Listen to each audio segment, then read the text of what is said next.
Just for those that are joining, I want to welcome everyone that's come into the room to the Manitoba Association of Christian Homeschools 2021 conference, Beyond Homeschool Survival, focused on cultivating relationships.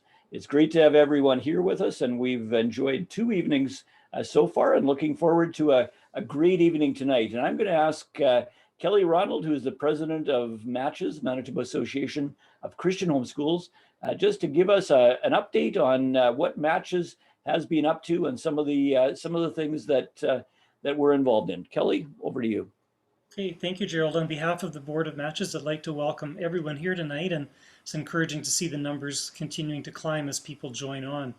Just want to share a few things with you, and some of these are for the benefit of those who are first time joining us tonight. But for those who have been here other nights, there will be a few changes, so don't write me off completely as I go through this. Just want to touch on a significant theme for this past year has been just the growth in home education in our province. And for those of you that don't know, we've more than doubled this past year. So in order to accomplish or to accommodate that growth in homeschooling in our province, this past fall we ran 10 different workshops for families considering and starting home education. We organized that this fall just to help them get started, and they were recorded and they're now available on the MACHS website. Also in January, we did a progress report, just a workshop to help people do that. So if this is first time homeschooling for you, that's a new thing.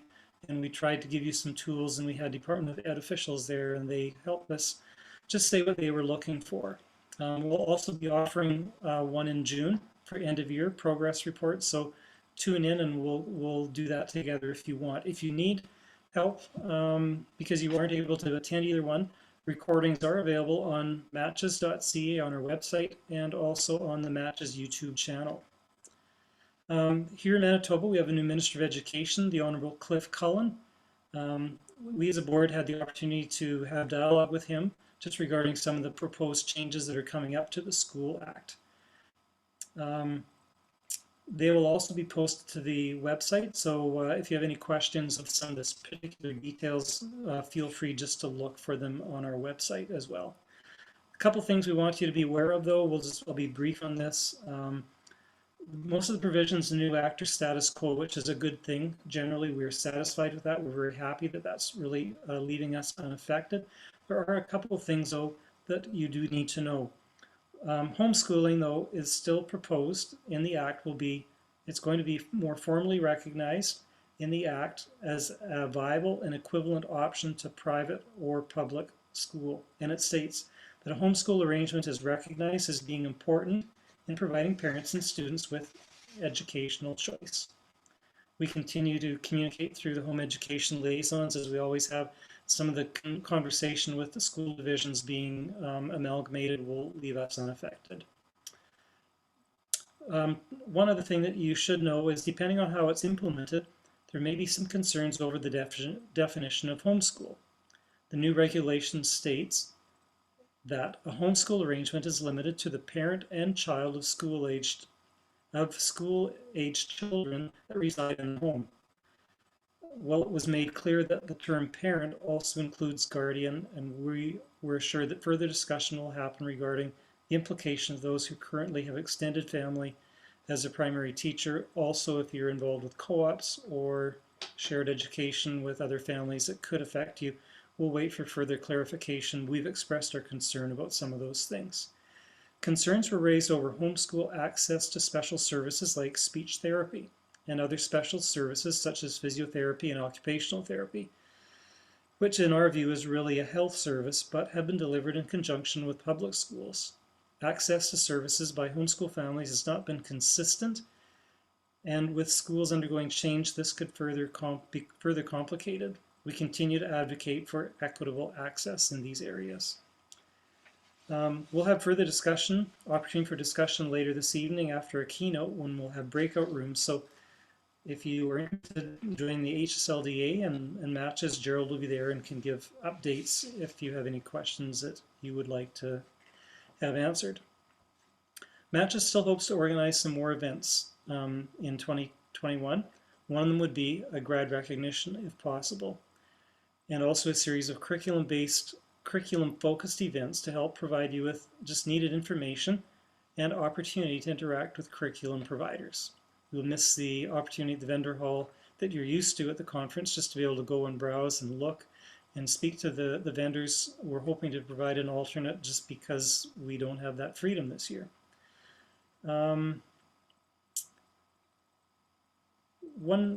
Some of those great ideas that we would like to do are just the grad recognition, the curriculum-based thing.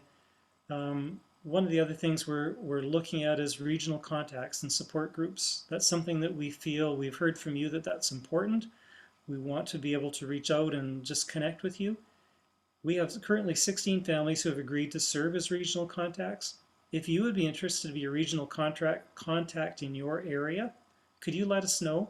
Or if you would like to be contacted so that you could be connected with other homeschoolers in your area, please contact us and we'll try and coordinate that and get you connected with people in your area. These are all great ideas, but we do need your help. If any of you would be willing to volunteer to help plan, to help organize these events or programs, we'd love to hear from you. Please let us know. Also, your membership in MACHS helps create a stronger voice for all home educators in the province of Manitoba. Our members are from all regions of the province, so chances are very good that you will be able to connect with like-minded folks in your region. This is useful for sharing ideas, curriculum thoughts, and even finding area support groups that may be helpful to you and to your family. Our volunteer board works hard to try to protect homeschool freedoms and rights with their government officials. We were able to dialogue with them frequently, and your membership is a good way for us to be able to go to these different levels of educators and say we represent these families, and it just adds a voice and clout to concerns we would raise. Some of the benefits you would get as a member: you get to access to the recordings from previous conferences and workshops, like I've mentioned some that were done this fall, even back to 2016, to the conference of 2016, and to last, well, that would be 2019 would be the last one, so there's 3 years there. You get a discounted rate for HSLDA membership and more. We are here to help you however we can, and your membership of $30 helps with all of these initiatives and can be renewed by going to matches.ca. Often at the conference, you can get your membership with registration, and obviously last year and this year we haven't given you that opportunity just because things are different, as we all know. In closing, I'm going to end right here. I would like to announce the speaker for the 2022 MACHS conference is Dr. Jay Weil on March 25th and 26th at Victoria Inn, Lord willing. Dr. Weil used to be an atheist. However, the more he learned about science, the less reasonable the atheistic view became. Science directed him to believe in a creator, and eventually he learned that the creator is the God of the Bible. He is the author of Apologia Science. We look forward to having Dr. Jay Weil with us next year, Lord willing, and that we'll be meeting together at Victoria Inn. Gerald, I'll let you have it back. Thank you. Thank you, Kelly. It's so exciting to hear about a 2022 conference and a speaker that we already have booked. We have been blessed in being able to have the Victoria Inn basically say, we'll just roll over the charges to next year and be able to take that deposit. So it's just been such a blessing, and to be able to experience that. I'm really looking forward to that conference. We certainly want to continue to have some great times here together. So I'm going to ask Cheryl again to take us through some more Manitoba trivia, and of course, going with that, some prizes.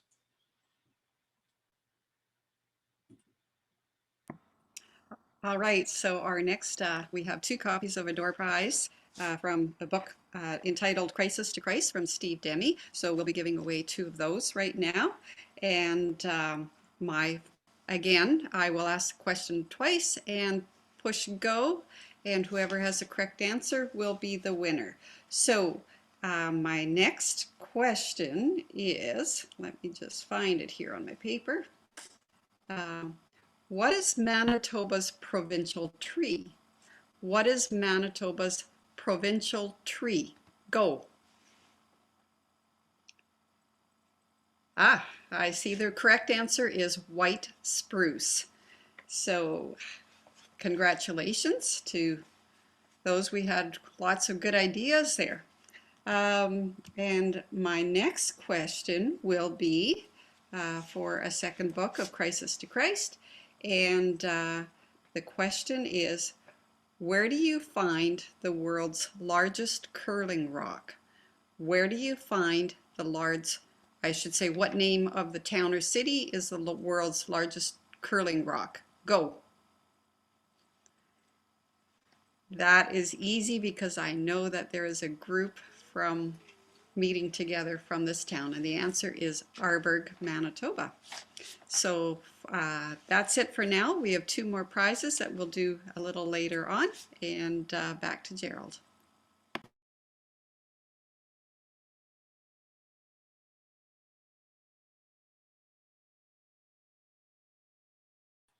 There we go. Just had to find that unmute button. It is, hey, I come from the place where that big rock, big curling rock sits on a stand outside of the curling rink in Arborg. You know, I don't know where the people get these ideas from to have the biggest rock or the biggest fish or the biggest mosquito. Well, yeah, there is the biggest mosquito in a place called Komarno. Do you know that Komarno actually means mosquito in Russian? A little bit of extra trivia. I know I don't get a prize for it, but that's okay. And Komarno is about halfway back to Winnipeg for us. What we'd like to do now is hear a little bit about HSLDA. I've got a little bit of a video clip that talks about some things from HSLDA, but I'm just going to talk just very briefly before that, as I have the privilege of being on the board of directors of HSLDA. And one of the questions that we get often, particularly in a place like Manitoba, but in a number of provinces, is, so why would I need to be or want to be a member of HSLDA? There really is not the kind of threats where we feel threatened in our province, and I hear this in a province like British Columbia and a number of other places. I don't hear it in Quebec. Quebec, there's no question that people feel very threatened, and you basically just don't want to homeschool without it there at all. The reason why I would want to suggest that you want to be a member of HSLDA is to support a national organization that is looking after your rights proactively, not just in Manitoba, but all across Canada, because what happens in one place affects us all. What happens in one province has implications for us all. And when we're threatened in one place, we're threatened in all places. And it's not just about the legal protection. It's not just about those things. It's also just about being able to work together and fund the research that's needed. It's being able to work together and have a voice that speaks for home education on a national perspective and helps provincial organizations like MACHS in the things that we're doing, because it is truly a partnership. So if you're not a member of HSLDA, I would encourage you to consider that as something that is a wise investment in protecting not just your children's rights, not just your rights to home educate, but your grandchildren's rights to be able to do what you can do freely here, because we want the future generations to be able to have that same privilege and that same right that we have and in what we enjoy. And it's only by working together that we can do that. So what I'm going to do now is I'm going to play a little bit of an update by Patty Marler, who's one of the staff of HSLDA. She works specifically in the area of legislation and information. And we'll play this, it's about a 5-minute video clip for you, and be able to give you some information on some of the things that you need to know about for HSLDA. So just hang on a second and I will get it queued up and running. So hang on.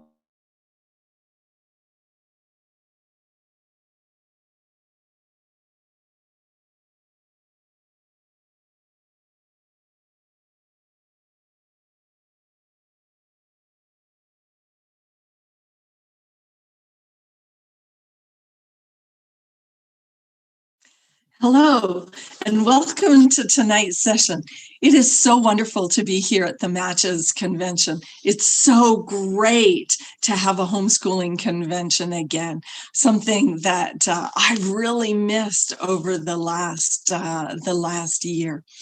My name's Patty Marler, and I'm the Government and Media Relations at Homeschool Legal Defense Association. And I'm really happy to be bringing you some exciting information and a wonderful new resource for people who've been homeschooling for a while, and especially for people who are just getting started, near the beginning of their journey, or even not even started their journey. So I'm going to dive right in here and share my screen so you can see the resource, the homeschool.today webpage. This resource is absolutely amazing. And I can tell you that I have been in the homeschooling community for a very long time. And when I have gone through this webpage, I have found information that I went, man, I wish I had had access to this years ago. I wish I would have known this information.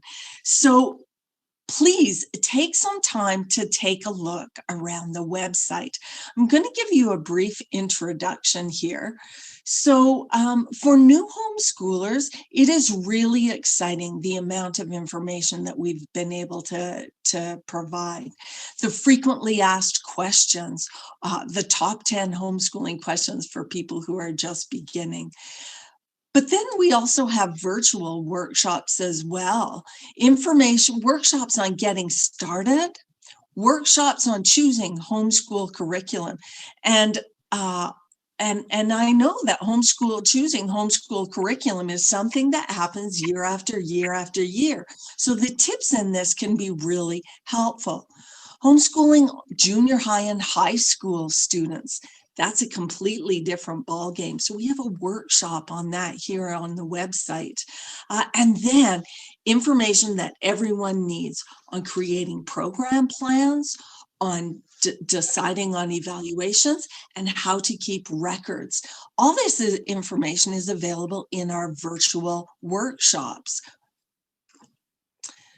So if I go back to the home page, another very, very wonderful component of this page for new homeschoolers and for those who are needing a change, a little bit of a pick-me-up in our homeschooling, is your homeschooling style quiz. This will allow you to answer a whole bunch of questions, and then it will recommend an educational method that may work for your family. If you go back and do that questionnaire again with slightly different answers, you will get another resource that may be suggested to you as being something that may work for your family. There is a significant amount of information available on these different approaches to learning that can help you to decide if they may be right for you. Some of the strengths, some of the things to consider about this methodology, some of the resources that may be available. Really great information. And then once you have resource methodologies or educational methodologies established, you can begin to look at curriculum. There are a number of different resource providers that we have highlighted. So you can look, go here and say, well, who's going to sell the material that I need? You can click on, these are quick links to many home education resource providers. If you want information on homeschooling, how successful is it? What does the research say? What does the academic research say? You can just go here and click, and it will bring you to the research, various bits of research on homeschooling to help you answer some of those more formal research questions that you may have. I'm just going to go back a little bit to the frequently asked questions. If you have questions about about the legalities of homeschooling, what is required? Do I have to use provincial curriculum? What's the law in my province?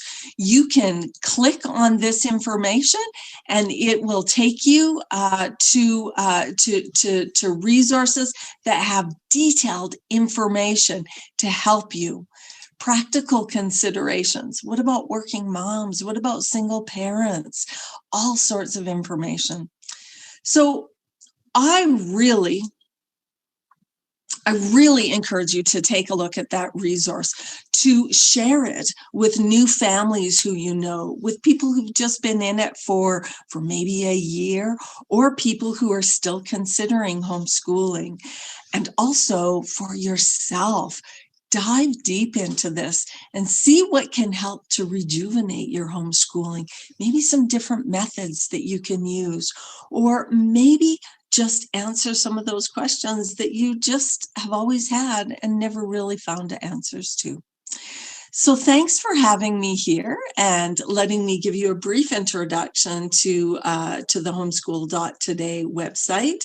And on behalf of Homeschool Legal Defense Association, HSLDA, I'm very happy to have been here today. Thank you.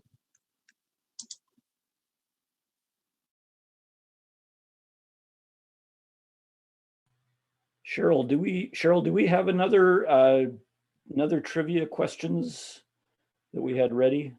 We sure do. We have Yep. 2 more door prizes to give away. And so as you can share, they're back on the screen. So the next 2 door prizes are 2 different gifts. This first one that we have to give away now is a book by Todd Wilson called Lies Homeschool Moms Believe. And I would like to put this question out to first-time homeschoolers this year, or first time attending a MACHS conference. So if this is your first year homeschooling or first time attending a MACHS conference, I would like to include you first with the first opportunity to win this book. So the question is, for losing my spot here, question 4. So I guess there is no question. I'm going to say I said that wrong. So if you are first-time homeschooler, first time to MACHS, I want you to type your name in the chat box, and whoever is the first one after I say the word go will get this prize. Go. Oh, wonderful, wonderful to see so many first timers joining us for this evening. So the winner of that will, see if I can find it here. John and Margaret Enns. So thank you for playing, and we will get that contacted you and get the book out. And our last prize for this conference is not a book this time. Well, I guess there is a book included in it, but it is a gift pack from the Learning House. It's a board game called Explore Canada, and included with that pack is a book by Todd Wilson, and it's called The Official Book of Homeschooling Cartoons Volume 4. So that is open to everyone that's on tonight. I have picked what I think is a really hard question, and for the people looking for the correct answer, I'm maybe not very optimistic that someone might get the right answer, so we may have to go with the answer that is the closest to the correct answer. So the question is, and this is a little bit of Manitoba trivia, I decided this is an education conference, so this is an education question. So we'll see how you do with this one. The University St. Boniface is the very first educational institute in Western Canada. It later became known as the University of Manitoba. The question is, what year was it established? Go.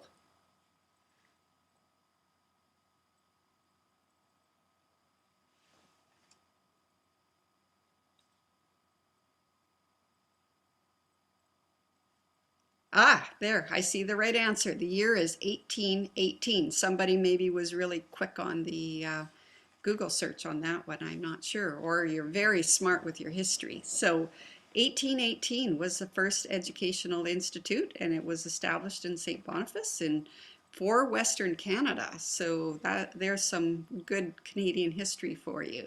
So thank you so much for everybody joining me in the door prizes, and we look forward to getting these gifts out to you. Thank you.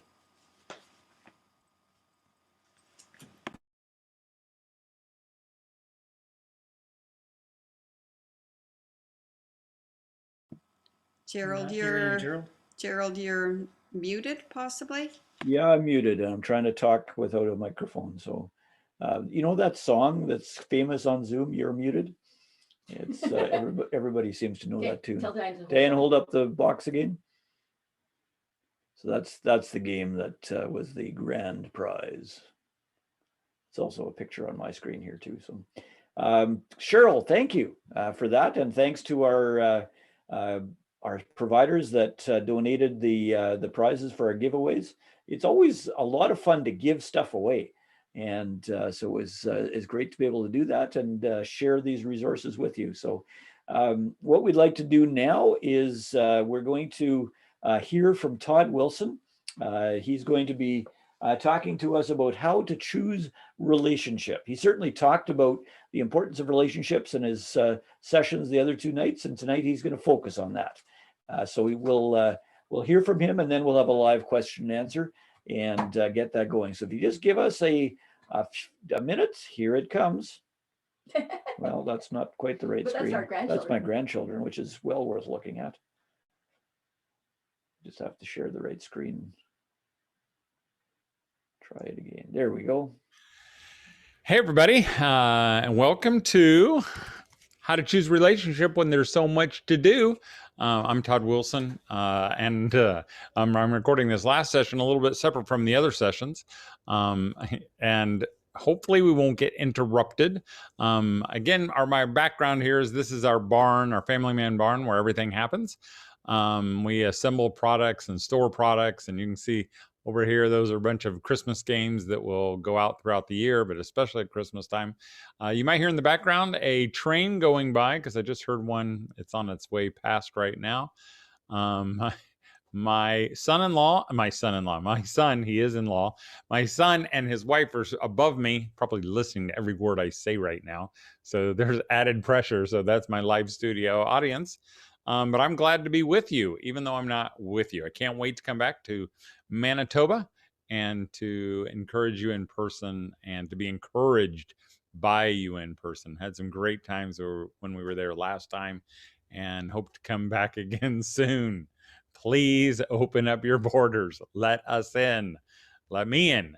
But here's how we do it. This is how we roll. This is it's like a one take thing. There's no editing. There's no going back. I think last session, my wife texted me once or twice during the session. I had to pause and answer those texts. But this time I didn't bring my phone, so we're going to be just fine. Again, just a little bit about me. I have 8 children. 4 of our children are grown up and married, and we have 2 grandchildren. And 2 on the way. By the end of the summer, we should have 2 more, and feel very full as a father. Our 4 youngest, we just went to the dentist today, my 20-year-old, for a root canal. So that was exciting. And we're just now getting back on the road. It's a little chilly today here in northern Indiana, but we've been experiencing some wonderful spring weather. It snowed today, but it's supposed to be 55 tomorrow. So I'm rooting for spring.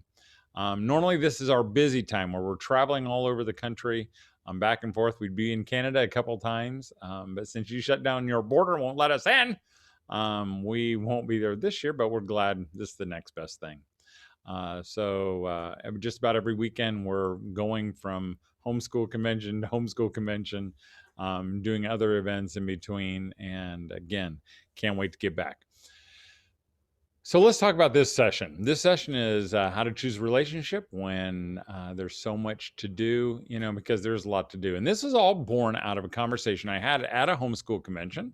I had just given that talk, I think that we did the first session, This We Believe, when we were talking about the 4 things that we really, really, really, really believe.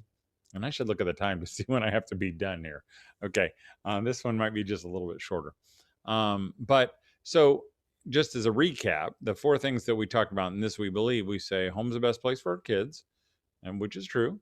We say parents are the best teachers of their children, which is true. The third one is every child is a masterpiece, which of course is true. And the fourth one was we believe the relationship matters more than anything else. And again, everybody always says that. I mean, everybody agrees with me. Everybody says, yeah, you're right, Todd, relationship is more important than math. At times it doesn't feel that way, but it is true.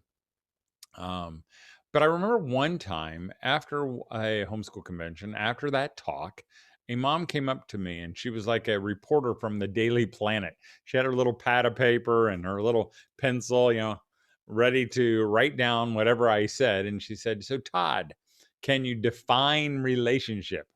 And at the time, it felt like a kind of a no-brainer question, but I didn't have a very good answer. It was just kind of a stumbled over myself, and I'm like, well, yeah, it's that thing you do with your kids, or other people. It's that that interaction time.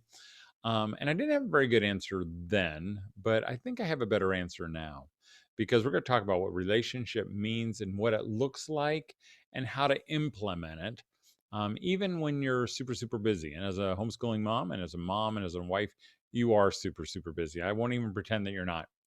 And in fact, we're going to look at a passage in scripture that's super familiar. It's in Luke chapter 10, and it's in verse 38. And I'm just going to read it here. It says, as Jesus and his disciples were on their way, he came to a village where a woman named Martha opened her home to him. She had a sister called Mary who sat at the Lord's feet listening to what he said. But Martha was distracted by all her preparation that had to be made. She came to him, or to Jesus, and asked, Lord, don't you care that my sister has left me to do all the work by myself? Tell her to help me. Martha, Martha, the Lord answered, you're worried and upset about many things, but few things are needed, or indeed only one. Mary has chosen what is better, and it will not be taken away from her. I like to think of this not as just as a story of Mary and Martha, but I really think it's a story of the tale of 2 homeschoolers, 2 homeschooling moms, because really, Mary and Martha probably were homeschoolers. They probably had children, or at least maybe one of them did. They may both have had. And since they did that, since they probably had children, they were probably, that's the way you educated them back there, they were homeschoolers. And so you kind of know the story. Jesus is coming into town. He stops at some friends' homes. Mary and Martha, they're the famous sisters of their brother Lazarus, who was raised from the dead. And I had heard this passage lots. You've heard it lots. And the part that always kind of perplexed me was the ending, where it said, Martha, Martha, you're worried and upset about many things, but few things are needed, or indeed only one. Mary has chosen what is better, and it will not be taken away from her. Always in the past, even when I was a kid, or when I was in seminary, or even as an adult, they always taught it the same way. They always kind of said, really, the thing that Mary had chosen was to sit at the Lord's feet and to pour out her love towards him. In fact, in the 70s, there was a song that went kind of like this. One thing is needful, O my Father, one thing is needful, O my Lord, that I sit at your feet and pour out my love. And then there was some more words. But as I would listen to that, I always thought, is that really what the passage means? Is that what he's talking about? That what Jesus wanted for all of us is to sit at his feet and to pour out our love. And of course, that is what we're supposed to do. We're supposed to love him.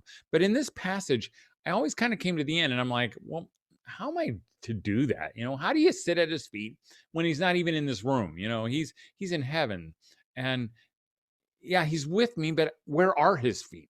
Do I shut my eyes? Do I imagine, his feet being there? Do I sing? How do I pour out my love? Do I just tell him I love him? But I don't think that's I don't think that's the meaning of this passage. I think it's this. I'm going to read it again. So maybe I'll just kind of tell it.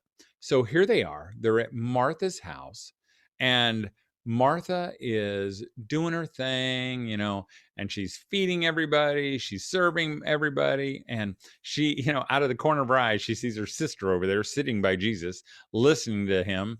And after a while, it starts to boil up. And in fact, it says, even as it's written there, it kind of says, she came to him and asked. It sounds like she just walks over there and says, "Hey, Jesus." That's not really the way it's written. The way it's written is it almost like explodes out of her. I mean, it's like it's come to this point, and she just says, "Lord, don't you even care that my sister has left me to do all the work myself?" Doesn't that sound like a homeschooling mom? Maybe you even said it yourself. Don't you? I have to do everything. And then Jesus says, "Martha, Martha, you're worried and upset about many things, but few things are needed, or indeed only one. Mary has chosen what is better, and it will not be taken away from her." I think what Jesus is saying is that Mary has chosen relationship, and that's not going to be taken away from her. So now, if we kind of go back and we read it with relationship in mind, let's see what happens. Okay, so Jesus is at their house, and it says, she had a sister called Mary who sat by the Lord's feet listening to what he said. But Martha was distracted by all the preparations that had to be made. Again, to be distracted means you're not focused on, you're not looking at, you're not intentional about. Now, if we remember what had just said about this whole thing, where he said Mary's chosen the better thing, what was Martha distracted from? Right, relationship. And it said she was distracted, and just prior to it says she was distracted by all her preparations that had to be made. That had to be made, or seemingly had to be made. Here's what we're going to do. We're going to take a little piece of paper, and I drew a line down the center there. And on this side, we're going to list all the things that have to be done. Have to be done, not made. So here's all the things that have to be done. Now, if I were to ask you, what are some of those things? And of course, I can't ask you right now, but you would raise your hand and you would say things that have to be done. We'll say, of course, she had to get the food, and I wrote get food. She had to clean the house. Now, I'm going to show you this in just a second, but I'm a terrible speller. So if the words get too complicated, I'll probably just scribble them, and you'll just have to pretend you know what I'm saying. Clean the house. She had to serve the food. Serve food. Let's say, because she is a homeschooling mom, what are things that a homeschooling mom has to get done? Okay, just keep filling them in. Okay, she has to do her lesson plan. She has to teach. She has to serve lunch.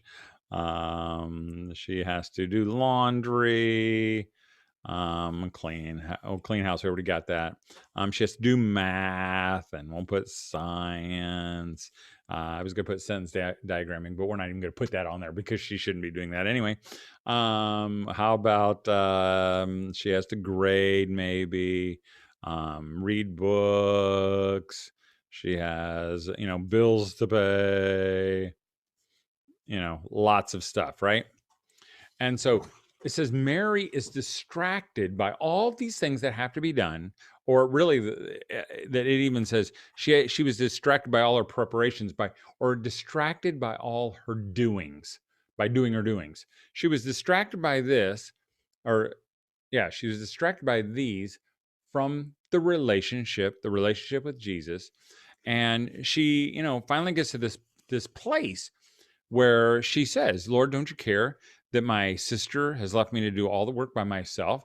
And then she says, tell her to help me. And I can't tell you how many times that my children have come to me, and I'm sure your children have come to you. And they'll come to me and say, I asked them to do something. I'll say, just today, I asked Caleb and Jed, I said, you guys need to empty all the trash cans in the house because they start to pile up. They start to, go onto the floor. And today, of course, they, filled up 2 garbage bags and then just left it upstairs as though that's where I wanted it when I was done. But usually one of the kids does the lion's share, or maybe does it all. And he goes, Dad, tell so-and-so to help me.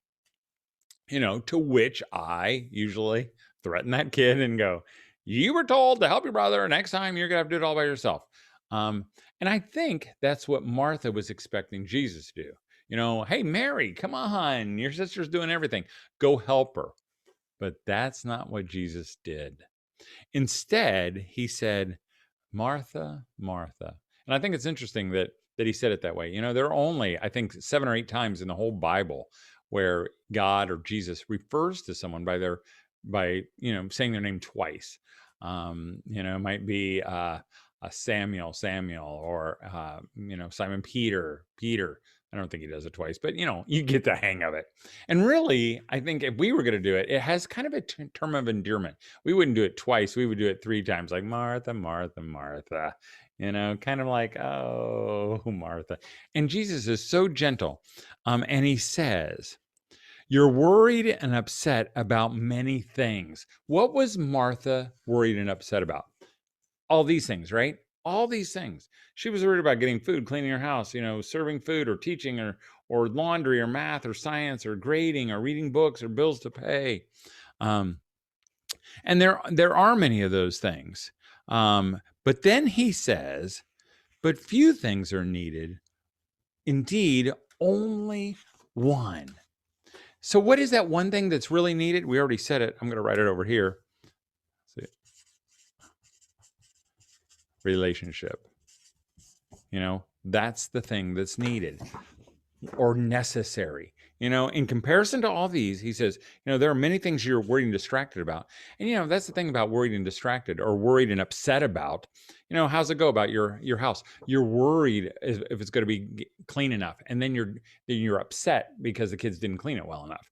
Or you're worried about, getting all the food, and then you're upset that they eat it before you even put it away. You're worried about teaching math.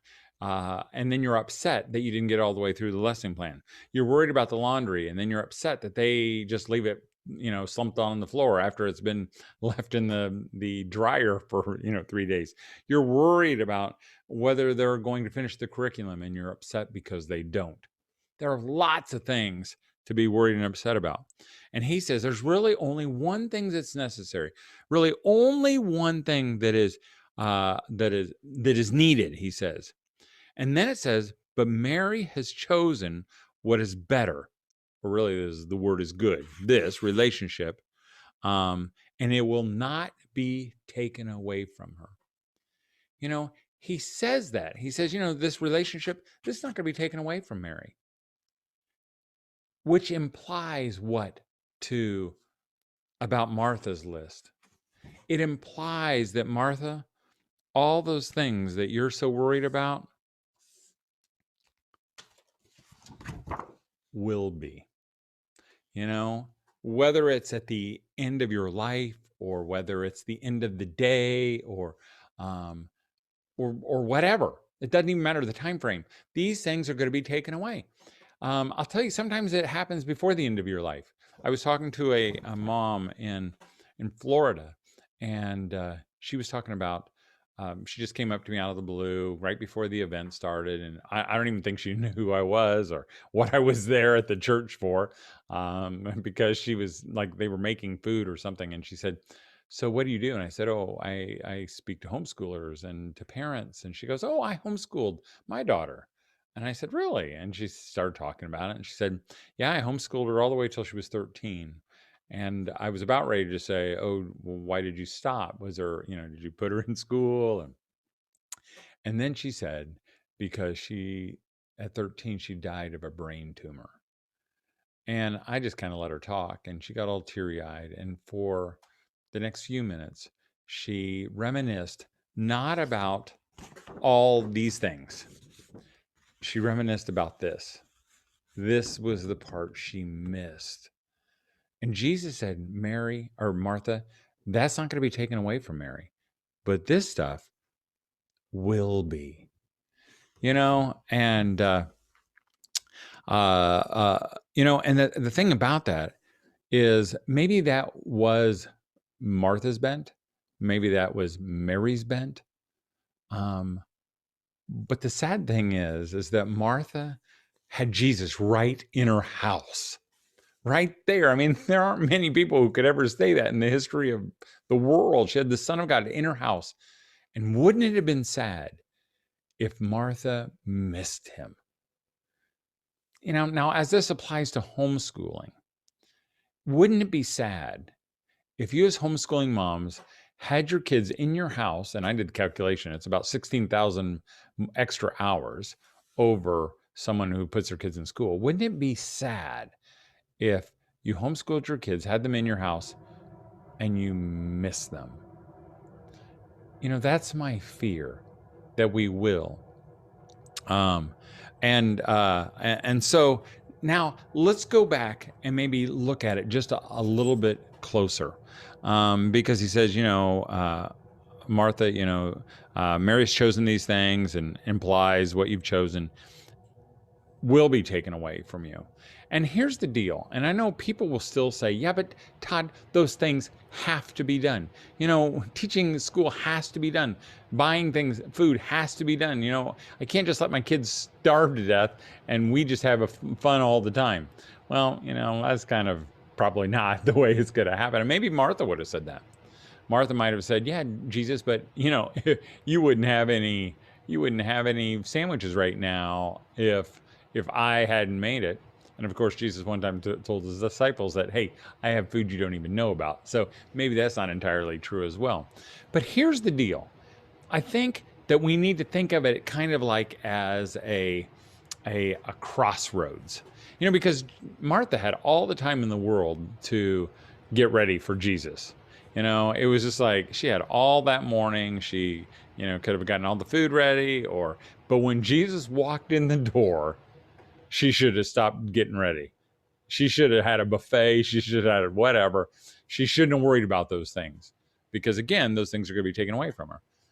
I think it works that way with homeschooling, with family. Yes, we have stuff to get done, but when we cross roads, when all that stuff has to be done and it crosses paths with a child or husband or friend or that relationship, we stop doing the things and we concentrate on the relationship. Now, you might still be saying, yeah, Todd, but what does relationship look like? Well, I think even from this passage, we can kind of take some things away. Because like it says, let's look at it again. It says, so Martha's up there and she's distracted by all the preparations that had to be made. And it talks about Mary. It says, Mary who sat at the Lord's feet listening to what he said. I think there are three things that kind of identify when relationship is happening. One of those things is this: sitting. When we're doing, which Martha was, she was doing all these things. That does not seem to be the posture of relationship. Again, sometimes we do things together, and sometimes we think that we're spending time with them. I can remember a dad telling me that he felt so distant from his father because they were never together. Now, when I listened to him, it sounded like they were together all the time. They worked on a farm together. They worked side by side. They did things. But what he meant was, even though I was right next to him, we did not connect. We didn't have relationship. So Martha's position, or Mary's position, was that she was sitting. you even get a head start here in homeschooling because, that's how a lot of homeschooling takes place. You're sitting down and you're listening, and that's the second one. So Mary was sitting and she was listening, and here comes, this is the rub in homeschooling, because what do we do mostly, or most of the time, most of the time in homeschooling? We as the parent, we do more talking. We do the talking. We forget about listening. But that's, I think, where our kids feel the closest to us, is that when we're listening to them. And I'll be honest. Sometimes they talk about things that we don't care about. When they have this Lego creation, they go, "Hey, mom, look at this! Look at this! Can you see how neat this is?" And we go, "Yeah, yeah, yeah, yeah, yeah, yeah, yeah, uh-huh." And you know what it feels like? It feels like we're not listening. I know that, and that's hard. I know my oldest son, Ben, he was a talker. And sometimes I remember being in his room and he was talking and he was talking to me, and I kind of just backed out slowly, finally went around the room and I could hear him still talking. I said, "Ben, I'm not even listening." He goes, "Oh, that doesn't matter." And I kind of took it personal because maybe he was used to me not listening, or maybe not being engaged. How do your kids know when you're really listening to them? I assume, it wasn't a question with Mary, but I'm guessing she wasn't, checking her fingernails, or she wasn't thumbing through her curriculum as Jesus was talking. She probably wasn't on her phone. Of course, she didn't have an iPhone, but so often when our kids are talking to us, we're distracted by all those things. There was one time my wife and I, we were having lunch at Subway, and this was several years ago. And we were in the Subway, and there weren't very many people. But as we're eating, I see that this mom sits down with this little girl. And this little girl, she looked like if you're old enough, you'll remember like Punky Brewster, or, a Dakota Fanning, who just had, little white hair with pigtails and mismatched socks and, raggedy jeans. And she was sitting there across from her mom. It was just her mom and she was just kicking her legs, and looked like she was drinking her milk carton. And I don't think that I even saw the mom talk to her, because she was on her phone the entire time. Now, I kind of glance back every once in a while, and in my head I'm thinking, man, I don't even think that mom spoke to her little girl or listened to that little girl. And then, so I didn't think much about it. But a few weeks after that, I saw them come in again. And this time I'm like, I'm going to do some research. And so I watched them. And they were there for, 20 minutes to half an hour. And the mom barely spoke to her daughter. And her daughter sat in that same position, kicking her feet, chatting away, looking out the window, looking at her, playing with her wrapper. And I thought, man, that mom missed her daughter because she was distracted by whatever was happening on her phone. And so relationship happens when we're sitting and we're still and we're listening, and really when we're close. Again, in homeschooling, we're like all set up for homeschool. We're all set up for relationship, but that's the crossroad where that relationship, or that all that homeschooling and the child cross. That's where we kind of have to set our stuff aside and pay close attention to the relationship. So what does that look like? So we're doing our school and we're going through whatever. We're looking at our little science book, maybe together, or we're doing our math. And then one of our kids says, "Hey, Mom, I saw this thing out in the yard yesterday," or saw this guy on television, or it brings up something. And what we're tempted to say? We're tempted to say, we're not talking about that right now. Just, would you stop that and would you pay attention? I think that's not the way to handle it. I think what we should do, we should say, close our book and we set it down, and then we look right at our child. We look them in the eye and we listen. And they tell their little story, or they tell their little funny thing. And then when they're all done, we pick up the book and we continue. Now they'll probably do it again in a minute. And again, I think that's so important that we look them in the eye. I know one time my son Abraham, when he was little, he had this quality of being loud and persistent. And I remember one time I was in the kitchen doing something, and my wife, I couldn't see her, but she was in another room and she was typing at the computer. And I could hear her fingers flying across the keyboard because she's a really fast typer. And she's like, and Abraham came in and he went, "Mom, mom, mom." And Abraham was like, and my wife goes, "What is it, Abraham? I'm listening." "Mom, mom, mom." And she's like, "Abraham, just quit saying that and tell me what you want." "Mom, mom, mom." And I'm in the other room thinking, man, how long is this going to go on?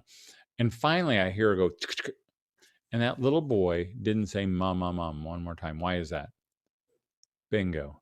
Because that little boy knew that even though he had never had a class on communication or heard a seminar on the finer arts of listening, he knew, because God placed it in his heart, that when someone's looking you in the eye, they're listening. Again, moms, we kind of rush through our day trying to get everything done that doesn't even matter much. Maybe I should say that much. At the neglect of things that matter. Everything, this is what it's all about. And so Jesus, kind of gives it, or from the scripture, we get a kind of an idea of what this looks like. And then there's something down here at the bottom that I kind of alluded to earlier.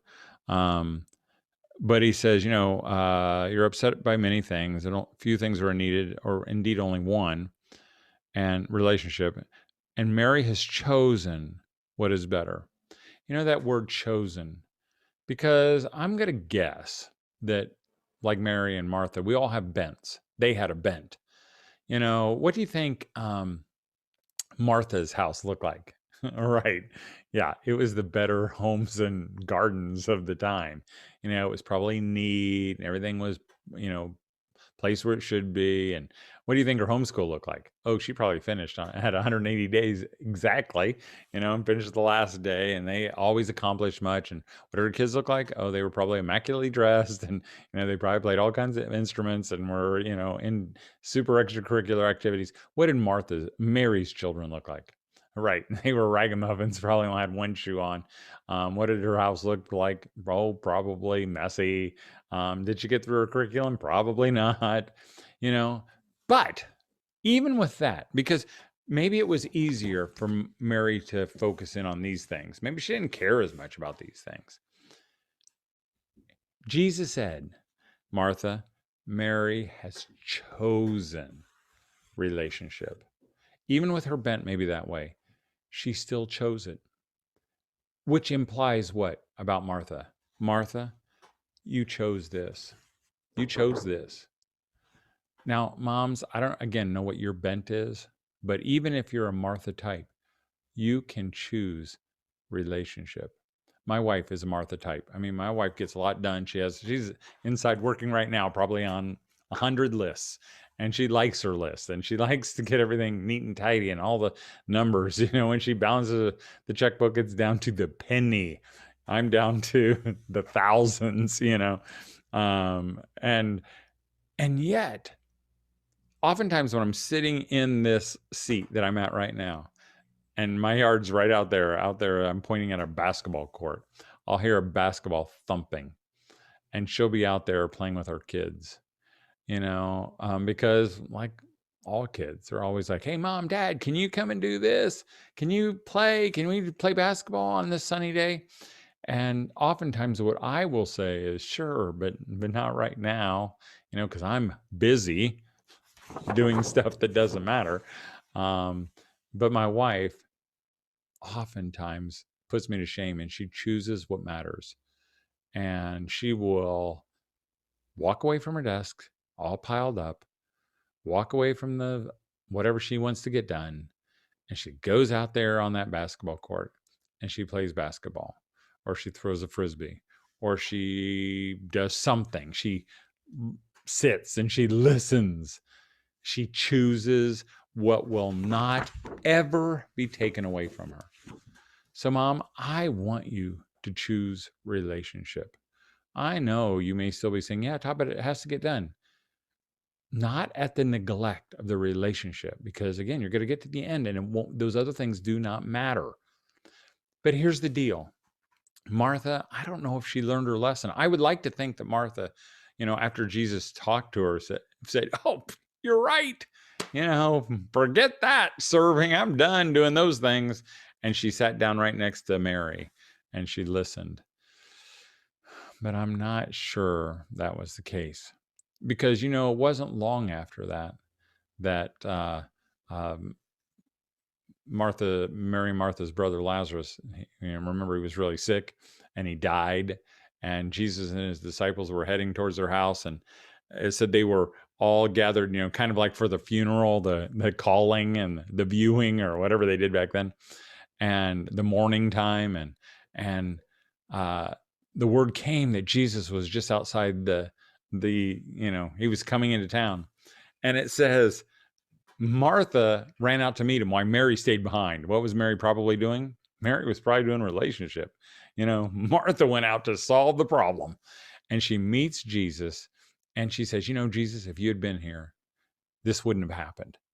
And then, we get that wonderful thing where Jesus says, even if you believe in me, you will never die. And I love that passage. Later on, they're back at the house and they're, after Lazarus has been raised from the dead, and Jesus is talking with him and people are talking, and we get a little picture again. And it says that Martha was serving. Again, it's not wrong to serve. It's good to serve. But you don't want to miss Jesus when Jesus is in the house. The same thing with homeschooling. Homeschooling is good. It's good to do all these things. But you don't want to miss your kids when they're in your house for just a very short time. So that's how you choose relationship when there's so much to do. Because again, you're going to have a time where your kids are all going to be gone. You're going to have plenty of time to do all those things. You're not going to get to the end of your life, and God says, hey, by the way, you kept a really neat house. Hey, by the way, your clothes were always clean. Hey, by the way, you had your taxes done 3 days early, or whatever. You made it all the way through your curriculum. He's not going to say that, and your kids aren't going to say that at your funeral. They're not going to say any of those things. They're only going to focus on this part right here. And again, that's why I do what I do. And I sit behind this monitor staring into a blank camera, because I want you to choose, because I don't want you to miss any of it. Even today, I got an email from a dad whose son is dying, and he's not going to live very much longer. And he's heartbroken. And he would do anything to do this over again. He didn't care about the homeschooling. He didn't care about, preparing him.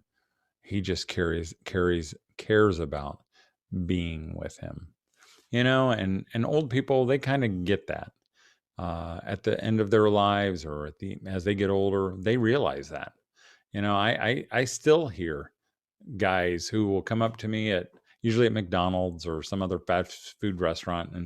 And it used to happen a lot when we had all our little kids together, because we'd have 8 kids all in, this restaurant. But even now with grown-up kids and some grandkids, and when we go into the McDonald's, it feels like a circus has come to town, and we'll be in there. And usually, there's an older couple over there sitting by themselves, eating their little McFish sandwiches, and they come over to me after they've dumped their trays. And oftentimes they will say, oh, you've got a big group of people there. You got a bunch of good looking kids. And I'm like, oh, thank you. And then they often say to me, the dads especially, enjoy them while they're young. And I've often wondered if those dads were just guys who maybe would kill to have a day of chaos like mine or yours. Not so they could get more stuff done or build a bigger business or, a ministry or get more things on their list accomplished, but that they could just sit and listen to their kids. And you get that privilege every single day in your homeschool. So, Mom, you're still going to have stuff to do, but I'm rooting for you to choose relationship. Hey, if you need some more encouragement, would you can go by our website. And again, I know it's expensive to ship to Canada, but you can go to the Learning House, which is a Canadian bookstore, and they have a lot of our products. If you see something that they don't have, just let them know, and I bet they can get it. But there are some free things over at our website. You can go to thesmilinghomeschooler.com. If you're a mom and you can be a part of our podcast, The Smiling Homeschooler, you can get on wherever you find your podcasts. In fact, I was talking to many moms this past weekend in Peoria, Illinois, and they were all saying how much they loved being a part of this team, this Smiling Homeschooler. You can also go to Facebook, where we have a community there, the Smiling Homeschooler, or make sure you sign up for our weekly email, the Smiling Homeschooler at thesmilinghomeschooler.com. I think I've said the Smiling Homeschooler enough. If you're a dad, you can go to familymanweb.com. We have the same thing, an email, a podcast, the Family Man Show, and stuff over there that will encourage you. Well, hey, I think I'm done. I look forward to maybe taking some questions or answers afterwards. And the harder, the better. Keep doing what you're doing.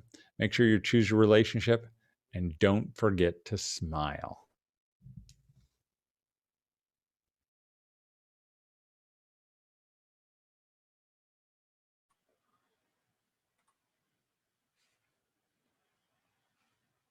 Angela Smith asked if you are having a breakout room this night.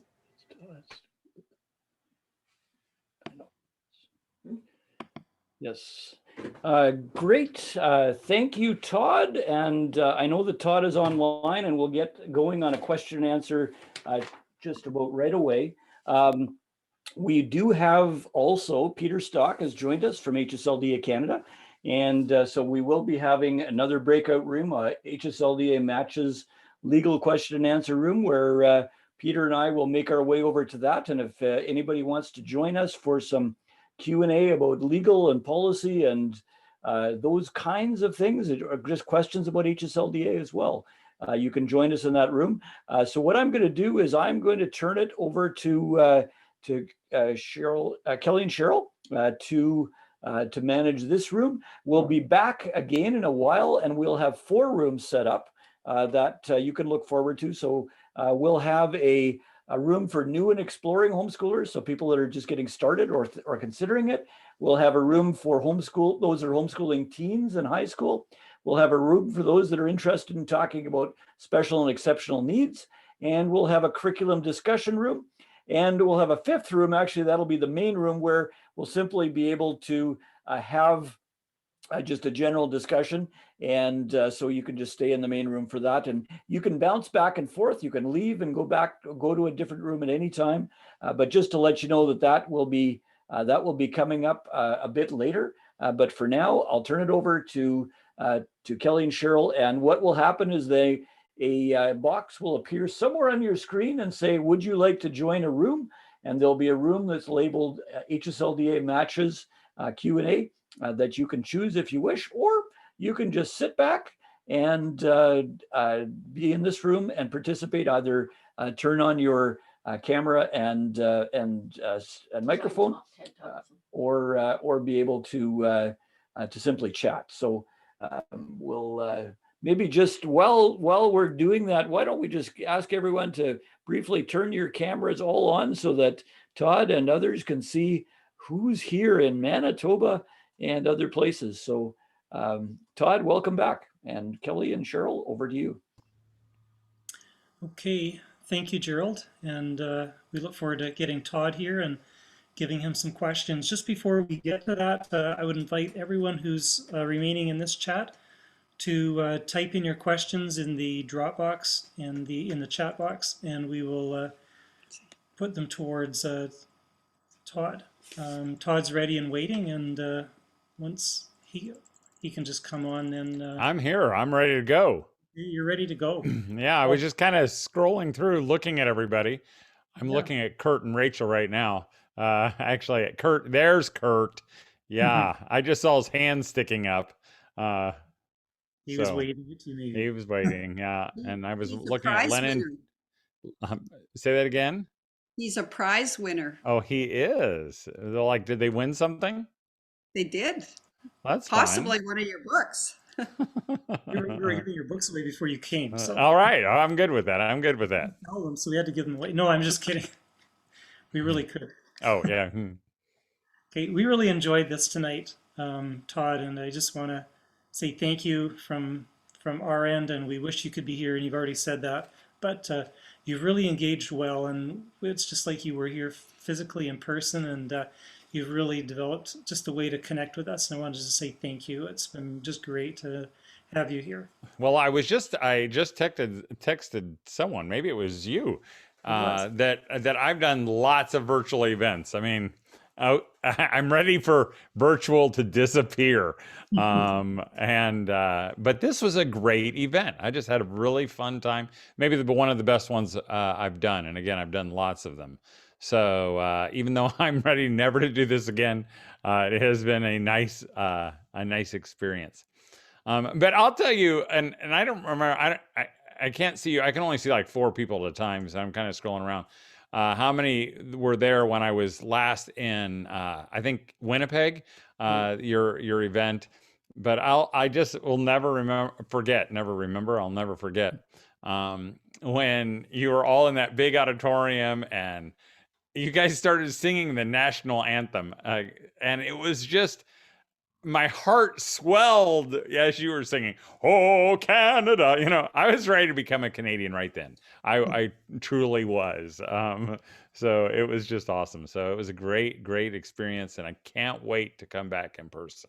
So I'm gonna, you too, Kurt. He's pointing at me. It's probably a good thing I can't really hear him, but that's good.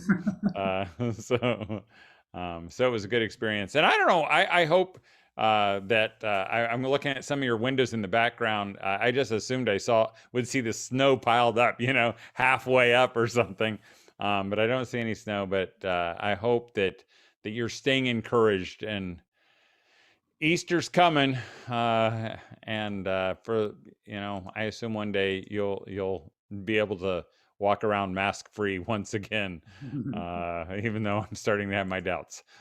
So anyway. Well, you are correct. We have no snow, which is very rare for us at this time of year, but snow is gone. Okay. I would be totally okay with a little bit of global warming. I mean, if we lost some of those outer states, we would be a lot closer to the beach, and so I could use some warm weather. Okay, I've got a few questions, Todd. I'm gonna Okay. roll with here.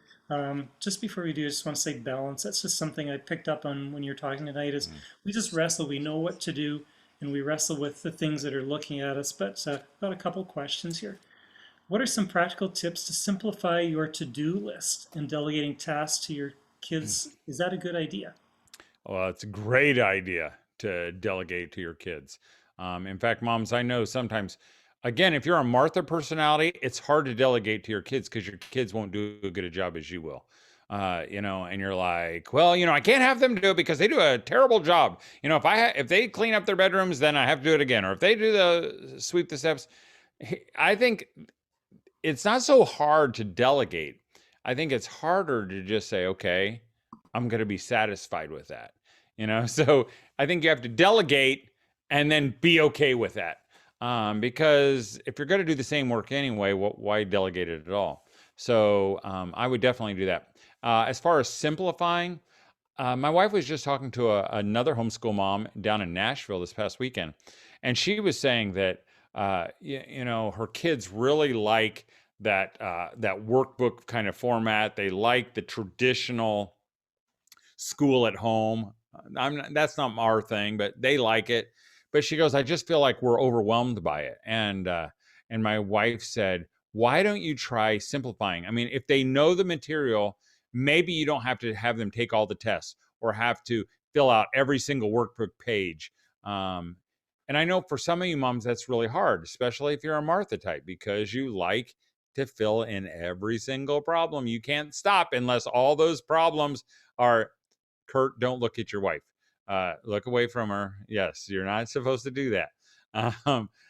So Rachel, don't fill in all the problems. It's okay. In fact, my wife, we don't even do tests at our house, because we'll say, my wife has asked, let me back up.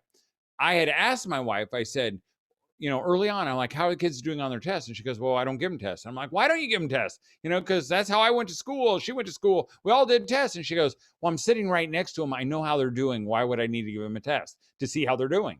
And I'm like, that is brilliant. The same thing with you, Mom. You know how your kids are doing. Kurt, don't look at your wife like that. Is everybody looking at Kurt and Rachel right now on their screen? Go over there and click on it, and you can just look at their picture right now, and you can see just what's going on. But you don't have to do it all. You don't have to do it all. And that's simplifying. And an easy way to simplify it, maybe you just say, hey, we're not going to do every single problem. We're going to do every other problem. And you will cut your time in half. You'll have more time for that relationship. And that's an easy way to do that. I think I answered both questions. Okay. The next question is, how do we do the transition to technology, and at what age, and how do you help them navigate and make proper choices? That's a really hard question. In fact, I had a dad call me today who goes to our church, and he goes, Todd, I need to pick your brain. He goes, I don't know what to do about technology. He goes, how do you handle cell phones and, social media and all that stuff? And you can tell that by the tone of my voice, this is not one that we have whipped, because it is not one of those things that you ever whip, because you cut it down over here and it pops its head over here. It just is a constant barrage. And I'll tell you, don't beat yourself up. We didn't know when we started this game that if we let our kids have a cell phone, we'd never see their face again. We just thought, we actually believed them. I just wanted to text you and Mom, I just wanted to call you. Well, that turned out real good, didn't it? But I would say this, how do you transition into technology? I would tiptoe into the waters as little, not as little as you can. Just don't hand them a cell phone and go, here you go. Because I'm afraid those waters are too deep and too furious and too fast and can sweep you away before you even know it. So on our cell phones, when our kids have gotten them, and again, we've have 28 down to 13. So my 13-year-old doesn't have a cell phone. My 15-year-old, he has a cell phone, but it's limited. He can text. He can you see the maps, and the weather. He can't get on the internet.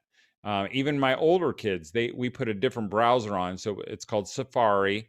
It's easier to control, but it's still, I wish we didn't have to worry about it. It's still one of those things that it's just a constant battle. Maybe that's not the right word. Maybe it is the right word. But it's just not very simple. And so, I was talking to this dad, and he said someone in our church, got into really, really bad stuff. They were homeschooled. They're now, upper teens. They started looking at crummy stuff when they were 6, and they snuck in, found an old phone, were able to get on it. And it's that's been a problem for over 10 years, and the parents never knew about it. Do not think your kids are always up to good, because they could wade into something because they don't even feel really the sin of it at first. They can't even imagine where it might go. So I don't even know if I answered your question, but I would go with your eyes open, know as much as you can, pray a lot, know that, probably you're going to still have your child come up to you one of these days and have this look in their face where you're going to know they saw something they shouldn't have. But putting that aside of just the bad stuff, I still think we need to give them limits so they don't just get sucked up into these things, because these will siphon off all the good stuff. Your kids will rather do this than play outside or interact with one another. I remember one time we were at Disney World. I mean, the America's playground. And my son, my older son, and he was probably 17 or 18, and he was standing behind me in the line. And we were just talking, and I turn around and he's on his phone. And I say, could you put that away right now? And he goes, why? Why do I need to put it away? He goes, what do you want me to do? Just stare at the back of your head? And I'm like, yes, I want you to stare at the back of my head so that when I say something, you'll hear me. And I feel like, we're not staring at the back of each other's heads anymore. We're not even hardly engaging because we're on our phones. So how do you ease into this technology? Begin with you. So when you're sitting on the couch and you're all there together, don't be on your phone, because they'll say, well, you're on your phone, so don't do it. I know that's hard because it is hard. Kurt, don't do that. And Rachel, if you want to just stare at him sometime, and then I will, I'm on your side, by the way. So don't don't try to be nice now, Kurt. You're in trouble after this is over, because all these people are watching you. So again, look in your own heart first. I mentioned that that you can get some of our resources at the Learning House. You can also get them at Heritage Resources. But we have a book called Taming the Techno Beast. It's just a little tiny read. You might even be able to get it on Kindle. I think you can. But it just really talks about those areas and how we need to address them. Because again, I don't know what the answer is, but we got to do something, and we got to have some conversations, and we cannot let our guard down. Even though I'd like to, I get tired of having my guard up. I get tired of having to take a stand on everything. And I'm like, I'll tell my wife, oh man, do we have to take a stand on everything? And the answer is yes, we do, because our kids are counting on us. So again, I don't know if I answered your question. It's hard. It's hard. I see somebody wrote, Darlene said, our computer's in the main room of the house. I think that's a great idea. I'll tell you, we have passwords on all our iPads, on all our devices, because we do not want our kids picking them up, because they will. They'll pick them up and they'll get on them. If you're doing them for school, make sure you don't lose track of time, because, they'll go on in there to do one little thing and they jump off, then they go do something else and watch 2 hours of Dude Perfect, or whatever. So there you go. Okay, I hit a chord there. Okay. All right. Thank you, Todd, again. Please keep your questions coming in. We do have space. I've got a couple that I'm going to put at Todd, but if you have questions, please submit them and we'll give them to Todd. Todd, when you were talking this evening, you're talking about us being like Mary. Mhm. So what are we supposed to do with the house? Do we just let our kids and ourselves go to pot, or how do we manage? What's the balance? How do we juggle everything? How do we keep all the plates spinning? Well, I don't know about all the plates, because really you can't keep all the plates spinning, because plates are gonna fall. They just are. You just want to make sure that the relationship plates don't fall, because you can recover from everything else. I mean, and I'll hear parents kind of maybe take that argument and say, well, are we just supposed to let the house fall apart and never vacuum our carpet again? That's not what I'm saying, but I'll tell you what, maybe you don't vacuum it as often when the kids are young, or when your kids are in your house. I mentioned just yesterday or the day before, about a dad who said, he's going through this divorce, and his house is empty now, and his family's across town in another house making messes, and he wishes he had that. So there will come a time where you're going to be on top of everything. You're going to have a nice little lawn with, pretty little landscape.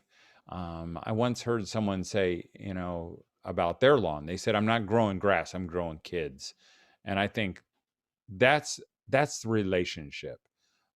So no, you don't have to worry about letting your house go to pot. I'm not saying that, but maybe you let it go a little bit, or maybe you're not so extreme.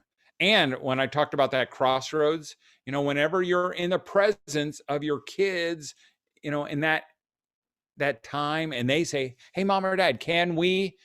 I have a brother-in-law who almost always says this, sure. And then it's like, I mean, I heard him say it once and then twice and three times, all in the same way. Like, he's amazing. How does he do that? And really, you just make your mouth go, sure. Today, it was a beautiful day here in northern Indiana. I don't know about up where you live, but it was a beautiful day, 66 degrees. It hadn't been that warm in a long time. And we were all outside, and I'm raking the landscape out with all the leaves and cutting back some of the dead brush, and my son Jed, who's on the basketball court and he could play nonstop every day, all day long, says, "Hey, Dad, you want to play horse?" And I'm like, I almost dread hearing those words sometimes because I'm like, I don't have time to play horse. We're gonna play it in the. But I said, okay, I'll play horse. And in my heart of hearts, I didn't want to play, but we did, and it was good. And again, I think I talked about it, but the thing about I used to think that our kids need all our time. They really don't need all our time. They just need a little bit of time. And once you give them that little bit of time, they feel filled up. But I think sometimes moms in our school day, we think, well, we're just gonna spend all our time just talking about whatever you want to talk about and doing whatever you want to do, and we're never gonna get down to school. I think that we're lying to ourselves, and so we say no. And really, all they wanted is a couple minutes of our attention to talk about what they wanted to do or do what they wanted to do. So, to answer the question again, it's not about letting your house go to pot, but maybe it's relaxing a little bit, remembering again what really, really, really matters. And I know for some of you, that's really, really hard, but it's still like Jesus said, it's about choosing. And I'm like, what do you want to choose? Something that will last or something that doesn't even matter much?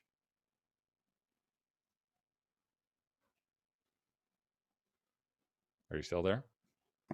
I was just muted. Okay. There Okay. we go. Todd, I was just trying to remember when you were in Winnipeg years ago. I don't remember when. I was sitting in the audience when you were speaking. And I think that you had said when you engage with your kids, when you're playing with your kids, when you're doing things with them, try and outlast them. Because usually we'll throw the ball to one another for a while, and then we're the ones that usually fade out first. Did you say that? I think it Yes, was. I did. I mean, that was like the challenge. Yeah. And I don't do it all. I don't do that very often, but every once in a while, I'll put the challenge on me, because I'm always looking for, I'll play one game of horse, but if you can challenge yourself to play as many games until they finally give up, that's when you've hit some kind of hero status as a parent. I know and I don't know if I have one I'm sitting around, but I've got these little wooden coins. I may have brought them with me to Winnipeg. No, I probably didn't. I didn't have them then. But I have these little wooden coins, and on one side it says "You to Dad," and on the other it says 1 hour of dad time. And the idea was that I would give my kids these little wooden nickels, and then they would redeem them when they needed some dad time. And so I remember I'd given them to my little kids, and I'm, typing something on my computer.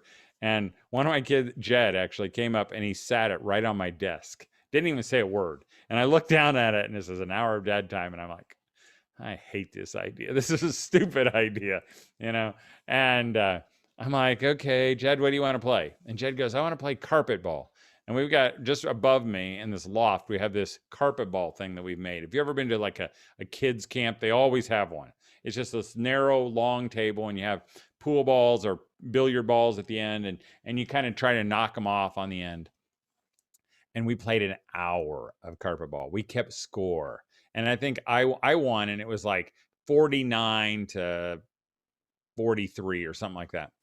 And afterwards, I took that little coin and I wrote on there with my pen, Dad and Jed played carpet ball. I put the date and I put the score, and then I set it on my desk. It's still on my desk. And I know this, that when I am dead and gone, my family will go through my office. They will find that coin because things in my office stay where I put them. and they'll look at that coin and they'll pick it up and they'll read it and then they'll go poop and throw it away. They will never know that that was an hour of eternity, really, that I spent it well, just because I had this little thing to nudge me. Because that 1 hour of carpet ball, of almost over 100 games of carpet ball, will not be taken away from me, and there will be lots of other things that will be. Yeah, for sure. Keep the questions coming in. We still have a few more minutes so we can keep Todd here on the line. Todd, some of us are, like Martha's, and we struggle with that. We want to be Mary's. Yet, what are the things that constrain us? What are the things that hold us back? Do we compare with others and try to have the perfect place, the image? Like, those are things that we want not to be as important, but we still want to portray that. And yet, how do we die to that? How do we embrace the Mary, because that's what we really want to be in our heart, but we wrestle with it. Yeah. And that is hard, and maybe there's a myriad of answers. Maybe, I know my wife, she had wonderful parents, but they were pretty performance based. So she really only felt good about herself when everything she did was perfect. Whether she got good grades or her room was clean, or she achieved in sports and scored the most points. And so I think she was always trying to do that, not just for her parents, but for God as well. That maybe he would like me better if I just could do everything perfect. Now, my wife can't do everything perfect because no one can, but you always seem like that striving and I know there are other people who feel very insecure with everyone else. And so they have to constantly kind of prove themselves to their friends, to their relatives, because they can't make it sound like homeschooling is hard, because they're afraid that if I make it look hard, then they'll say, why did you do it in the first place then? And for all these reasons, or maybe they have there's a competitiveness so that their kids can be successful, so they can have good jobs, and so that they make a lot of money, so it reflects nicely upon us. For, I don't know, all those reasons. And there are so many different reasons. How do you die to that? I think one day at a time. You just lay it down one day at a time. And so you just have to, again, because the way you worded that, Kelly, was like, how do we, as Marthas, how do we become Marys? I don't think you can. I think Martha always pulls right or left, or whichever that direction that is. Mary, she has her own set of issues that she has to deal with too. And it's not about being a Mary or being a Martha. It's about choosing what lasts, even if you're a Martha, and you'll always be a Martha. And because I don't think we're victims. People will say to me, oh, you got such an easy job, you got to do all this. And I'm like, I chose it. You can choose whatever you want to do.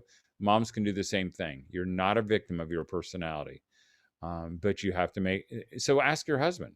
So Rachel asked Kurt to, hold you, to help you. He can do it. He looks like a slob, he looks like a happy slob, he can help you when he says, honey, you don't have to, the house is good enough. I'm going to, wives, when your husband says the house looks good enough, you take that as the word of God, that is God speaking to you through your husband, that the house is good enough. When your husband says to you, honey, you're doing a great job in school, you don't have to worry about that. You take it as the word of God speaking to you that you've done good. And then you just stop. Again, is that going to be easy for you? No, that's probably going to be really hard. But do it anyway. Do it anyway, because here's the deal. We're running out of time. Your kids are going to be grown up and gone before you know it. I'm not kidding. It goes so quickly. Yeah, thank you. Got a question here, Todd. One evening you mentioned that if the child doesn't get the lesson, just leave it. What if it seems like they could but just don't want to? Well, I mean, that's a different thing, because here's where you have to know your kids.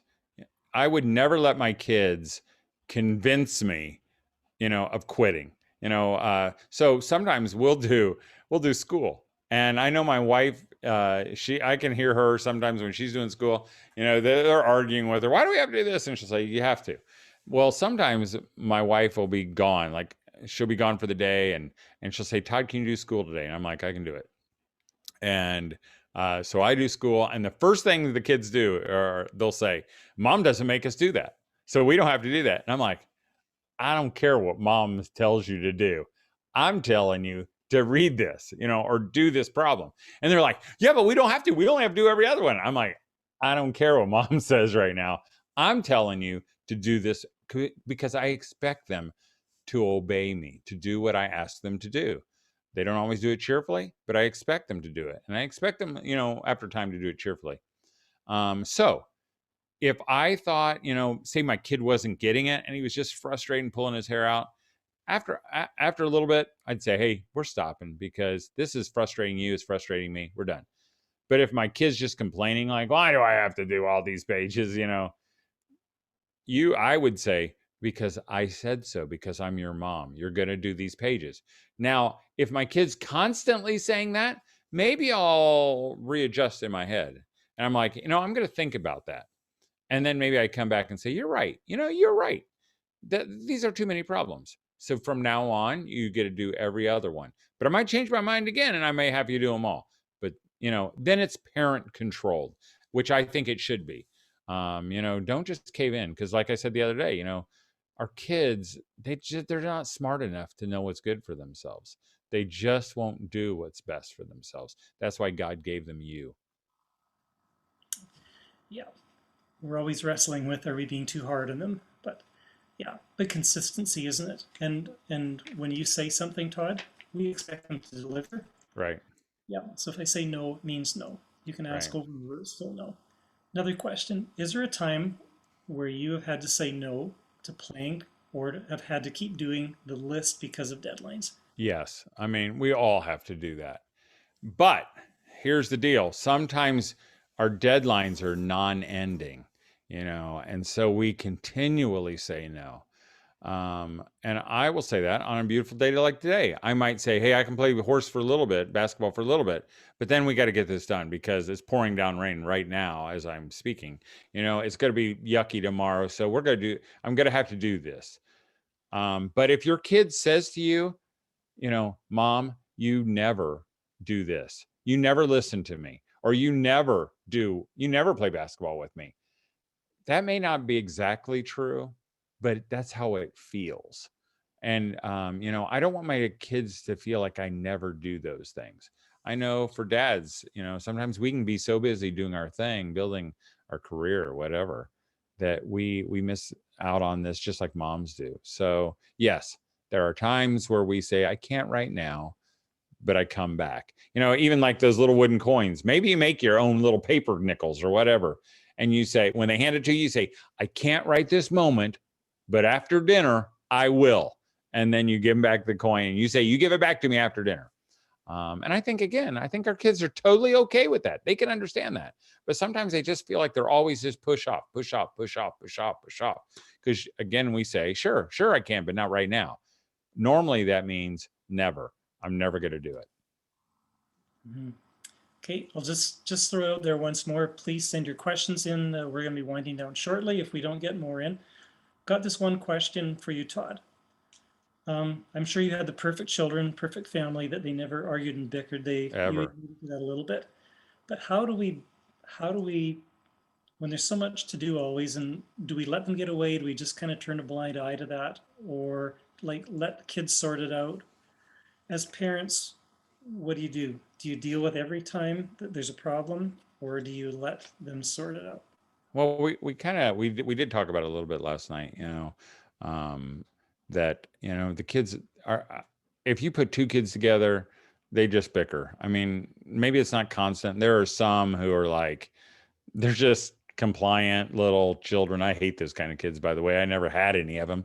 But if you have some, I hate your kids.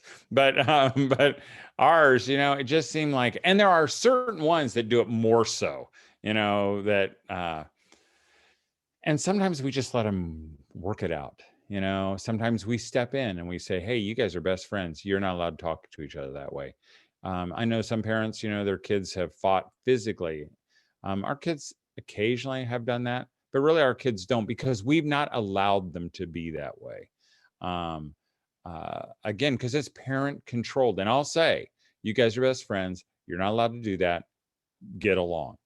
Or I have to settle it. Now we may have to separate them and say, hey, you guys can't get along right now. You're going to be in this room. You're going to be in this room. You guys aren't allowed to play anymore to get in for the next couple hours together. That said, you know, sometimes that bickering is a personality thing where they're just not that easygoing child who just says, yeah, mom, yeah, dad. And sometimes you kind of just gotta accept it. I may have mentioned, you know, my oldest son, he was kind of like that. I can remember taking him into the bathroom, and he was probably 13. And I'm looking at him going, you know, do you even care that, you know, your response is always, you know, angry or whatever? And he looks at me and he goes, I do, Dad. I don't want to be like that. And it just like hit me like a ton of bricks. Like, okay, I can deal with that, you know? That I knew in his heart of hearts, he didn't want to be that way. But, you know, your personality kind of takes over sometimes. You know, you have a short fuse and it's always short, and you're working to make it longer, but it's hard. And some of you parents are the same way, you know? And so I kind of give my kids some grace. And I know there's certain personalities that are more difficult. There are certain ages that are more difficult. I don't know, even with my boys, I have really noticed that when you get to those preteen, teen years, man, a wave of emotion just comes out of, and it hits them hard, you know, and as they're changing in their body, man, that emotion is right there. They cry easy, they get angry easy, they get frustrated easy. And I think it's our job as parents to come alongside them. Again, my wife's really good at this. You know, she's understanding, and she'll sit with them. And I usually blow up and get angry, and then I have to go apologize. And then we have a really precious time. But I'm like, I'm so sorry. I shouldn't have acted that way. You know, you don't deserve to have a dad like me. And then we make it right, and they're good. So whatever that question was, I don't know what the question was, but I think I got there somewhere. This is good. This is really good. Last question before we close. We've received a lot of good tips, and we want to become or moving in the direction of choosing what is good and what will last. Can you give us, where do we begin? Like we've been challenged, we want to move there, but often we just don't know how to start. Okay. I think it can be overwhelming, not only to me, but to you, if you think, this is my whole life. You know, I've been this way my whole life. How am I supposed to change everything? I wouldn't worry about changing everything. I would worry, how about you concentrate on tonight and tomorrow, the rest of this weekend, you know, just right now. Tonight, you're going to have an opportunity, you know, as you close off this thing. I'm going to guess you have some kids who are nearby who are, you know, they need a little bit of, yeah, I see Kurt and Rachel sticking his head in there, that they want some of this. I want some of that stuff that guy is talking about. Just do tonight and tomorrow, and then see how Monday goes. You know, don't worry about the rest of your life. Just try these 2 days. And I'm going to guess that your children, you know, as they get some of that relationship, just a little bit of that, it's going to fill up that spot. And they'll be okay then. Maybe on Monday. Maybe Monday. Kurt's shaking his head no. Maybe Monday school will be a little easier because they got the relationship on Saturday and Sunday. You know, maybe the reason that they're always picking at you, always, because they don't feel like they have any of it, and they desperately long for that relationship. I'm going to, since that was our last question, let me just close again with a story that I've told so many times, but I'm seeing it happen. I'm seeing it come true. Do you know how, like, do you ever like tell a story and then you kind of, it's almost like prophetic. I know that like when my daughter, Catherine, got married about a year ago, just about this time, when she was little, when she was like about 4 or 5, she had this little dress up costume that was a wedding costume. You know, it had a little veil and it had a little white wedding dress. And I can remember taking her picture when she was like 4 or 5, thinking one day in 100 years from now, I'm going to show that at her wedding. Last year we did. You know, it happened just like that fast. Well, that's why I do what I do, because I know it goes by so fast. And so I've shared this story. I probably shared it in Winnipeg when I was there. But I used to say that, you know, even bedtime, I always wanted bedtime to be just short and sweet. And at my house, it doesn't feel that way. It just feels rushed. It feels like I'm pushing them through. They don't go to bed. And when I turn off the lights, they still do this. I'm not exaggerating. They still have this overwhelming desire to tell me how much they love me as soon as, and it's like they don't know how to stop, you know? So they're like, I'll say, good night, Dad. Good night, guys. And they'll say, love you, Dad. And I'm like, I love you. And they'll say, 4 fingers, Dad. And yep, you got it, Kurt. In our house, 4 fingers. As I told you, 4 fingers means I love you more. And, you know, it just keeps going back and forth. And they'll say, okay, Dad, good night, I love you. And I'm like, okay, don't say it anymore. I already said it once. You said it. We know it. Okay, good night, Dad. Okay, love you, 4 fingers. I'm like, I'm not going to do it again. Just don't. And so I've told this story over and over again. And at the end of that time, I always used to say, you know, it won't be long before I'm an old guy and all my kids are going to be gone. And I'm going to desperately want to hear that 4 fingers. Well, here's the deal. We have 8 children. 4 of them are gone already. And my house is getting quieter and quieter. And the first 4 went slowly. The next 4 are going to go fast. And I'm going to be at the place that I thought really would never come. And it's going to be super, super soon. And I know I'm going to stand and I'm going to wish I could do relationship one more time.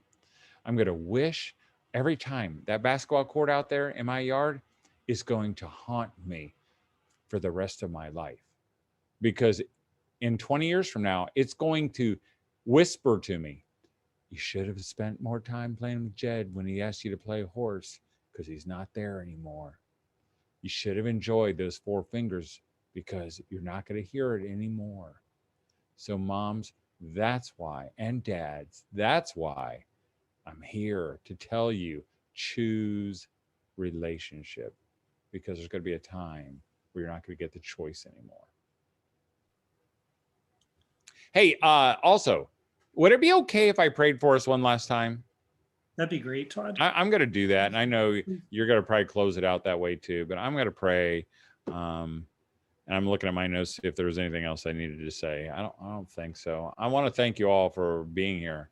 I know there are probably more exciting things sometimes for you husbands. Of course, being locked in your house does make you a little desperate for events like this.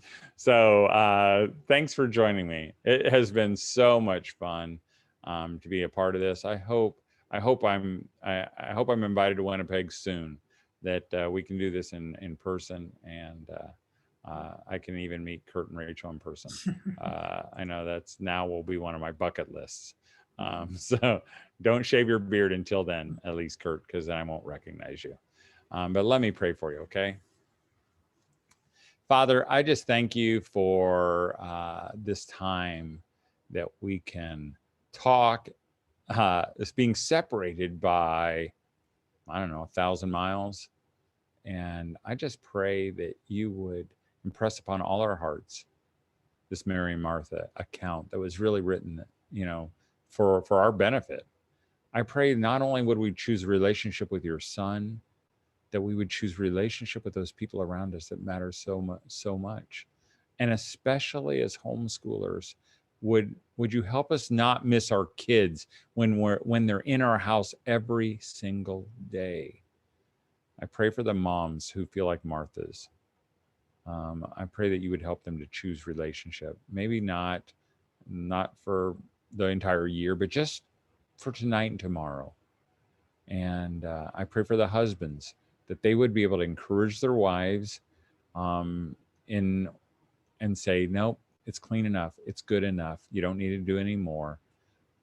And that the wives would be able to accept that. We thank you for calling us to yourself. We thank you for the privilege of being able to have our children home and to educate them. We just pray that maybe you would be gracious and allow us all together again in person. And we ask for you to end this soon. And we just pray all this in your name. And we all said, amen. Amen. Hey, thanks for having me. Amen. Thank you, Todd. It's been our pleasure. You've really reminded us of what's important. Gerald, I'll turn it back to you. Thank you, Kelly, and Todd. Thank you so much. We had wanted a conference that would be an encouragement for such a time as this, and Todd, you have provided that. You have reminded us of what we believe and why we believe it, and what we should focus on. And I thank you for that. It's been a special time. You know, the challenge every conference is we blink once and it's over. And we're at that point, but we do have some bonus time coming up. And just a couple of comments before I ask Len to close our conference, the formal part in prayer. If you have questions on an ongoing basis, I would encourage you to use the Facebook page. MACHS has a Facebook page as well as a discussion group that you can put your questions on there. You can send us a private email to info@matches.ca at any time. And we'd be more than glad to respond to your questions, whatever they are. And just let us know what you're thinking, what you're frustrated by, what your questions are, and we would love to hear from you. So again, thank you to Todd. And Len, can I ask you to close our evening in prayer? But before we do that, we have a bonus time when I will activate the discussion rooms. I know that some people would love to continue to visit, so you can stay in this room for a general discussion, or you can have the focused discussions that I'll talk about in just a minute after Len prays. So Len, over to you. Shall we pray? Gracious Father in heaven, at the end of this conference, we come to you, Lord, to thank you for your goodness, for your faithfulness, that you have allowed us these evenings together to especially listen to Todd. We thank you, Lord, for what you have given us through him, for the message that we could receive these last 3 evenings. We thank you, Lord, for the gifts that you also give to Todd, that he is able to also encourage us in the task that you have given to each of us as parents. We have been reminded that the journey that we are on, raising our children, is not an easy journey, but it is a good journey. Lord, help us to be mindful of that all the time. And help us each in our own homes, in the different circumstances you give us, to look to you and trust in you. For we also know that we cannot do these things in our own strength. We thank you, Lord, for the confidence you give us that through you we can do all things. Lord, help us to live that out, to believe that every day, and to continue to come to you and trust in you. We thank you, Lord, for this opportunity when we could not be together in person to do this via the technology that is available today. That is a blessing also that you give to us. Lord, we thank you too for the work of MACHS, for the Manitoba Association of Christian Homeschoolers, and the work that they do also to help and support homeschoolers in this province. Continue to grant your blessing to them, and grant also that more people would be able and willing to also assist to keep this organization going. Lord, we ask for your blessing further this evening in the activities that are planned. Will you hear us? Not that we are worthy of it, but in Christ's name we pray. Amen. Amen. Thank you, Len. That brings the formal part of the conference to a close, but like every conference, the visiting that happens at the back of the room, around the room, in the lobby, and on the way out to the cars and in the coffee shops, we want to provide an opportunity for you to have some of those visits. So we'll wrap up the official part of the conference, but we will continue with some visiting, and we have 4 rooms